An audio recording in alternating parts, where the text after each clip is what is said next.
let me tell you all a little bit about Heather. Heather Dolan Tamman, I hope I'm saying your name right. I'm sorry if I'm not, is a serial entrepreneur, an author, speaker, transition coach, and business strategist dedicated to empowering individuals, especially professionals seeking career transitions and aspiring entrepreneurs. She is the founder of Dalton Creative Solutions, a company that helps women who feel undervalued in unfulfilling careers take control of their futures by building businesses and personal brands that reflect their true passions.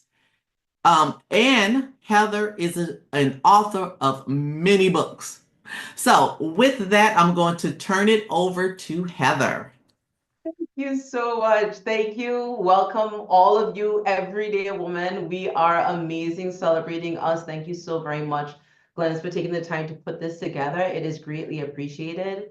And as I mentioned at the very beginning, we're wrapping up Women's Month, and I wanted to take the time to honor a woman that changed my life so significantly in a way that I really never did before. And thank you for that, because if it wasn't for this, I would never have reframed my story into what it is right now. And I am going to start my timer so I keep myself honest. All right. So Julie, thank you for that story. Without even knowing, and Michelle, for yours too, because both of you, without even knowing what it is that you were going to speak about today, it leads me to my perfect, it's a perfect lead into my opening, which was, what if that thing that broke your heart was the thing that created your purpose? And so for me, growing up in the Caribbean, I born and raised in Grenada, I was always different. The question was always, Heather, why are you always so different? Why do you think so differently? You see things differently. And that was not a compliment. This was especially in a type of society where compliance is what is expected. And it's not that I was non-compliant. I simply just had my own ideas. I had my own thoughts. I had my own visions. I just saw things the way that I did, and I didn't think that there was anything wrong with that. But I was always also a very creative soul. So I am still that person that loves to cook.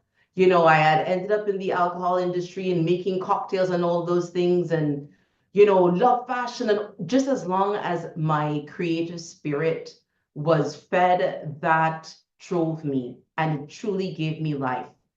But as I was trying to figure out what it is that I was going to do with my life, I realized that I wanted to become an architect because I wanted to create meaningful change. I wanted to create change that would impact the lives of individuals who are around me. And so today in particular, as we consider Women's Month, I had to bring forth Michele Bertomen.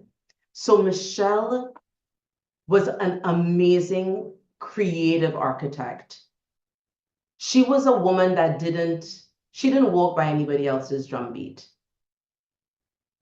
Very bold, assertive. She had a vision. She didn't live life seeking permission from anyone for anything. And with that vision, she was actually one of the first, not one of, she was the first person to build an apartment building out of shipping containers in Williamsburg, Brooklyn. So where everyone saw waste, she saw walls. Where everyone saw something that needed to be discarded, she saw something that needed to be designed. Where people saw limits, she saw living space. And they would call Michele literally everything under the sun. How dare she think that she can? But because she did believe that she could, she did. They called her so many, and I remember I used to hear this all the time, they're always crazy. Today, they'll call her innovative. But back then, when you're that first, you're the one to dare to do something different, you're not necessarily as celebrated. And I met Michele during my final year of architecture. She was my thesis professor. And being that individual that thinks differently, had the vision, all the things, in Grenada, we have a very historic site called Fort George, one of the oldest structures in the hemisphere. Is actually well over 250 years old. And it had fallen into significant disrepair. It was absolutely in ruins. And so our vision became, how do we revitalize this site? How do we take something that is in ruin and transform it? How do we essentially preserve our heritage, our history, and do it in a way that it is done with honor and is done with integrity? And so the two of us together with her leadership, we designed in a way that we had never designed before. And I remember Michele always saying to me, Heather, let's do this, and it was always, this could be so much better, and just have more vision, do more. And so we pushed that envelope and we were so proud. And we get to the thesis jury and I'm waiting for her to come in. And I am like just flexing, right? Like, okay, you guys are going to tell me how absolutely amazing and fabulous I am. I'm here for it. And I feel like I would never forget the Michele that always walked around head up. And Michele was that person, she walked into the room and you were like, all right, okay, what is she going to say? And when she walked in that room that evening, it was a cold day, December 1999 in Columbus Circle. I will never forget it. And she came in and her head down and shoulders slumped, hand behind her back. And I'm like, who in the hell is this woman? Because I never seen this woman before. And she looked up at me and she's like, Heather, you failed. And I'm like, how? Like, they're on what planet? Like, how is that even possible? I have done every single thing we knew how to do, and in the minds of the thesis jury, how dare you touch something that was so historic? How dare you be so unconscientious? They labeled me as being environmentally insensitive, and I would make an unconscientious architect, and the whole list. And the reality, unfortunately, of when you are young with endless dreams and somebody in power tells you anything, you believe what it is that they say. They give you an opinion, they share their thoughts, you believe that you are where you are, you must be right. But by you being right, it makes everything that we did wrong. And I ended up now, here I have just completed, or I am towards the end, this is my last year, it's a 5-year degree. I graduate in the summer because I had to repeat all of my semesters over. I had to end up doing the spring semester in the summer. I have graduated with a degree in a career that I wanted nothing to do with. If anybody here has ever created anything, you know that in order for you to create anything, you have to have passion. If you don't have passion, you cannot create. And I was done. I was no longer emotionally available to be an architect. And I'm like, all right, so now what am I going to do? And I remember going into my dorm room and I opened a catalog and I run through all the subjects and I'm like, oh, environmental technology. Well, I guess I don't have to build anything. I don't have to design anything. They accuse me of being environmentally insensitive. Maybe this will cure me. Let me do that. And so I ended up becoming an environmental consultant. And I would never forget the day that I walked into that company, and I was there for 11 years. I was in that space for 15.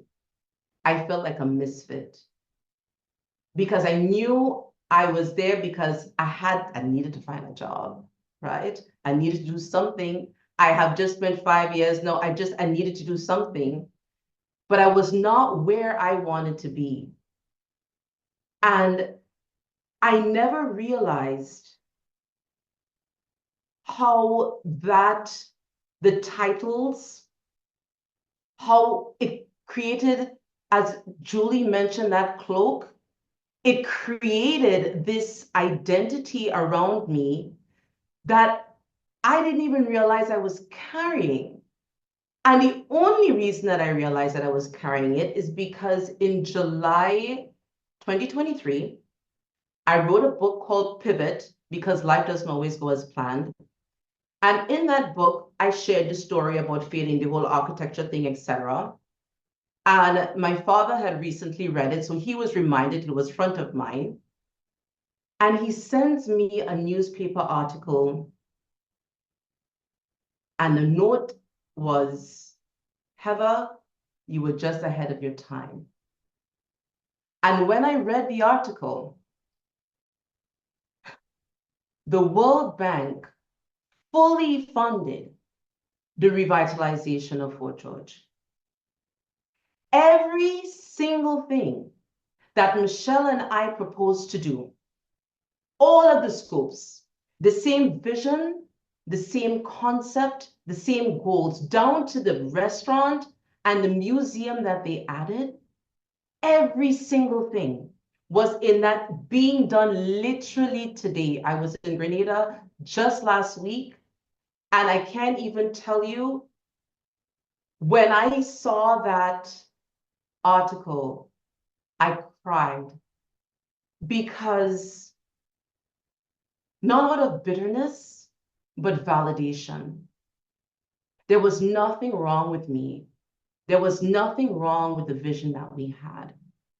But I would say truly the most heartbreaking part of that for me, all I wanted to do was call Michele and be like, Michele, we may not have done it, but we did it. But unfortunately, Michele passed away in 2013. So I never had the chance to share that victory with her. As much as that still pains my soul to this day, it was one of the reasons that I wanted to share this particular story, because her legacy still lives on. It's through that container apartment that still stands in Williamsburg in Brooklyn. It's to that Fort George revitalization project that is happening at this very moment as we speak. And it's with me just even being here sharing this story with you, because the message is that people may not understand your vision. You may have a vision, you may have a dream, you may have a desire, you may have a goal that looks nothing like your life. It looks nothing like the lives of the people around you. And it may take time. It may hurt when you feel that rejection. It may hurt because you realize that you have to go down a completely different path. But the truth is that if you have a vision that's planted with purpose, it will absolutely find its way into the world. And so for every single one of you here listening to this, who has a bold idea, you have a bold dream, more than anything, I want you to always be reminded that you are the blueprint. You are the builder. You are the boundary breaker. And the road isn't going to be easy. But don't fall into that trap of asking people for directions who have never been where it is that you want to go. If you want to know the road ahead, ask the person who's coming back. I could tell you it's not going to be easy. I could tell you it is going to be hard. I could tell you it's going to be very, very miserable. But the other thing that I can tell you is that one day the world will see the vision that you already have. So thank you for your time. And I hope this inspires. Thank you. Oh my God, that was fantastic, Heather. Girl, you had me, the tears was coming down. Yeah, I was